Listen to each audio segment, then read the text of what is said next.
The Kenyan government is very proud of the success of the Kazi Majuu program. As you know, right now, we have over 430, we are getting close to 490 actually Kenyans who are living overseas over the last few years that have traveled under the Kazi Majuu program.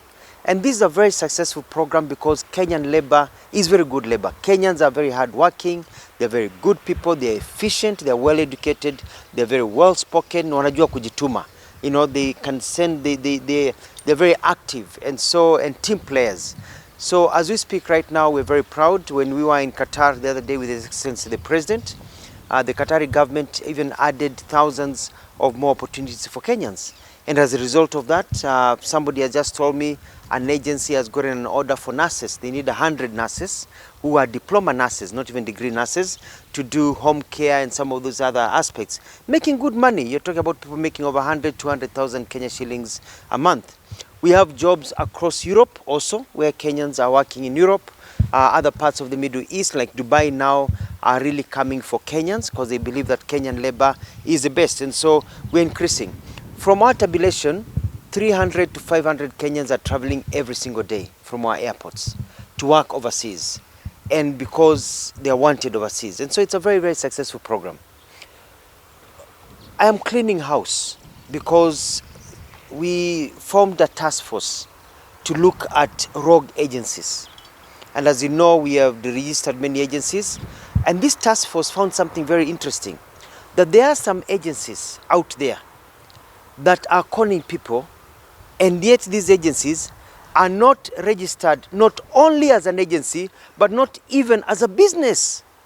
So somebody has an agency said Ultimate Recruiting Agency.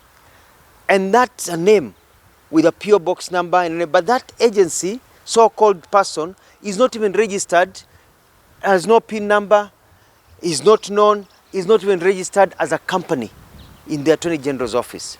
So there are people out there. That's why we keep on telling Kenyans, before you give your money to anybody, before you get into a plane by anybody, make sure you check with the National Employment Agency, the website, verify, or my office to find out whether that person is registered.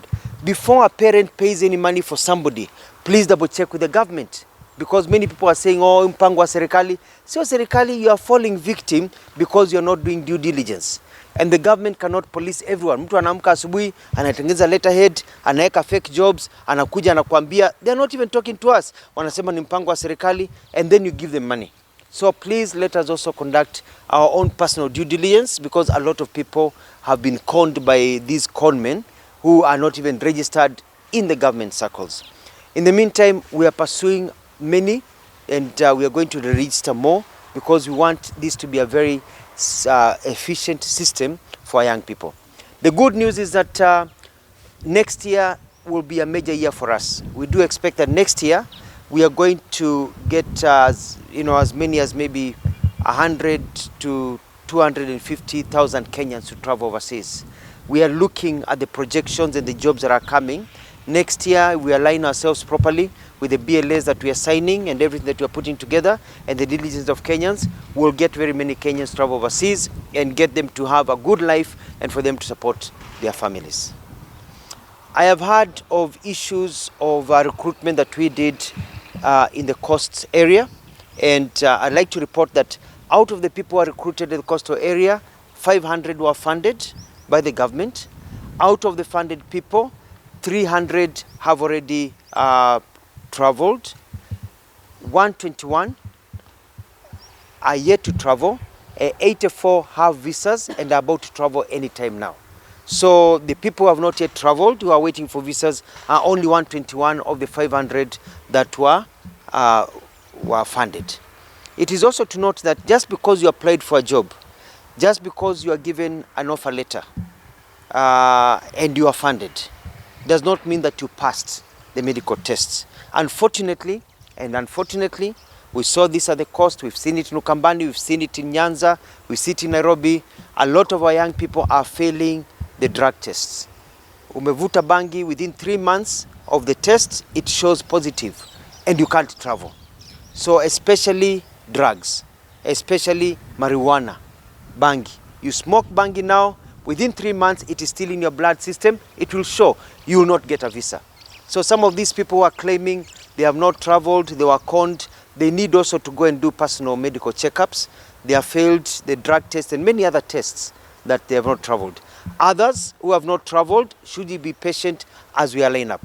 However, I have taken seriously about a company that recruited people and monies were deposited to the people's accounts and the people have not yet traveled and they are okay. And as we talk right now, some of those officers have been summoned to the DCI and they are writing statements because we have to make sure that Kenyans get their rights. And as I said before, nobody is going to con Kenyans under my watch.